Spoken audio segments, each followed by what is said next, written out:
सर्वांना सलाम. आमच्या तारणाऱ्या जिवंत आणि गौरवी प्रभू येशू ख्रिस्ताच्या नावात विश्ववाणी परिवाराकडून आम्ही मार्गाकरिता प्रकाश कार्यक्रमात आपले सहर्ष स्वागत करीत आहोत. प्रभू रे मजला तू सावरीले, परंतु माझ्या मसीहा तुला मी झिडकारिले, तुला मी झिडकारिले. आहे मी पापी प्रभू रे.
आजच्या मननाकरिता देवाचे वचन यिर्मया याचा 3रा अध्याय वचने 14 ते 15.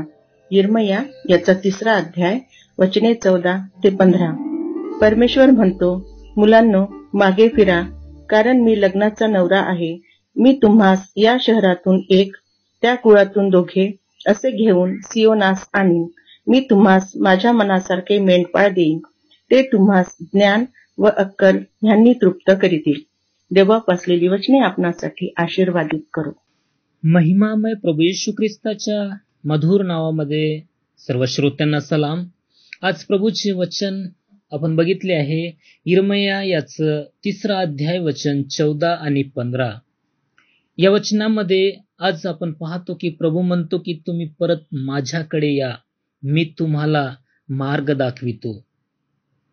प्रभू जवळ बोलवीत आहे. इथं 14 वचनात पाहतो की परमेश्वर म्हणतो, मुलांनो मागे फिरा, कारण मी लग्नाचा नवरा आहे. मी तुम्हास या शहरातून एक, त्या कुळातून दोघे असे घेऊन सियोनेस आणीन.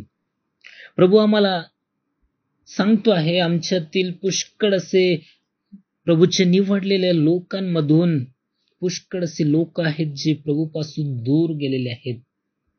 त्यांच्या दैनंदिन जीवनामध्ये प्रभूच साठी जे स्थान पाहिजे त्यांच्या हृदयामध्ये ते त्यांनी दिलेले नाही. प्रभूपासून दूर आहेत, वचनांचं अनुकरण करीत नाही. अशांना प्रभू म्हणतो की तुम्ही माझ्याकडे या, तुम्ही माझ्याकडे फिरा. या ठिकाणी पश्चाताप करण्यास प्रभू सांगत आहे. एक संधी त्यांना देत आहे की तुम्ही पश्चाताप करा, कारण आमचा परमेश्वर, आमचा देव नेहमीच दयेचा सागर आहे. तो प्रतिसाद देतो आहे दया करण्याचा. आणि यिर्मया या ठिकाणी तोच सांगतो आहे की तो आमचा देव दयाळू आहे, तो दया करीतो. परंतु पुष्कळसे लोक संदेश ऐकतात पण मनावर कोणी घेत नाही. आज अन्य जातीला पण प्रभू तेच सांगत आहे की तुम्ही माझ्याकडे वळा, तुम्ही माझ्याकडे या, म्हणजे मी तुम्हाकडे येईन. प्रभूचं वचन सांगतो आहे. आणि मग प्रभू म्हणतो 15व्या वचनामध्ये, मी तुम्हास माझ्या मनासारखे मेंढपाळ देईन. ते तुम्हास ज्ञान व अक्कल यांनी तृप्त करतील. प्रभू म्हणतो की मी तुम्हास चांगला आणि उत्तम मेंढपाळ देईन. आम्हाला प्रभू येशू ख्रिस्त आमचा जो मेंढपाळ आहे तो तर आम्हाला मिळतोच आहे, परंतु पुढे प्रभू आम्हाला सांगतो आहे की तुम्हाला चांगला आणि उत्तम मेंढपाळ मी देणार आहे, असं प्रभूचं वचन सांगतो आहे. इर्मया 23 आणि त्या वचनामध्ये पाहतो 23:3 मध्ये, मी ज्या ज्या देशांस आपला कळप हाकून लाविला त्या त्या देशातून त्यांचा अवशेष जमा करीन व त्यास त्यांच्या मेंढवाड्यात परत आणीन, म्हणजे ते फलद्रूप होऊन वृद्धी पावतील. आम्हाला प्रभू पुन्हा बोलवितो, यासाठी बोलवितो की आम्ही फलद्रूप व्हावे, आम्ही वृद्धी पावावे आमच्या जीवनामध्ये. त्याचसाठी प्रभू म्हणतो की मी तुम्हाला ज्या ज्या देशात आपला कळप हाकून लाविला त्या त्या देशातून त्यांचा अवशेष जमा करीन व त्यास त्यांच्या मेंढवाड्यात परत आणीन, असं प्रभूचं वचन सांगतोय. आणि त्यांना फलद्रूप करून बहुगुणित करीन, असं प्रभू सांगतो आहे. त्यांची वृद्धी करीन, असं प्रभू म्हणतोय. आम्ही आमच्या जीवनामध्ये जर फलद्रूप व्हायचं आहे तर आमचे एकच काम आहे की आम्ही प्रभूकडे जाणे, प्रभू समोर नम्र बनणे, ही देवाची इच्छा आहे. या आपण प्रार्थना करू. जिवंत देवा, आम्ही एवढेच प्रार्थना करीतो देवा, खूपदा आम्ही चुकतो, तुझ्यापासून दूर जातो आहे, पण आम्ही आज विनंती करतो, आम्ही खऱ्या पश्चातापी हृदयाने प्रभू आम्ही तुझ्या जवळ यावे, असे अंतःकरण आमचे तयार कर प्रभू, जेणेकरून आम्ही तुला प्रभूची ग्रहणीय जीवन जगावे, असे जगण्यास तू आम्हाला सहाय्य कर प्रभू. धन्यवाद देतो आणि प्रार्थना येशू ख्रिस्ताच्या नावात मागतो, स्वीकार कर. आमेन.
मागा म्हणजे तुम्हास दिले जाईल, शोधा म्हणजे तुम्हास सापडेल, ठोका म्हणजे तुमच्यासाठी उघडले जाईल. आमचा टोल फ्री नंबर 1-800-2700-333.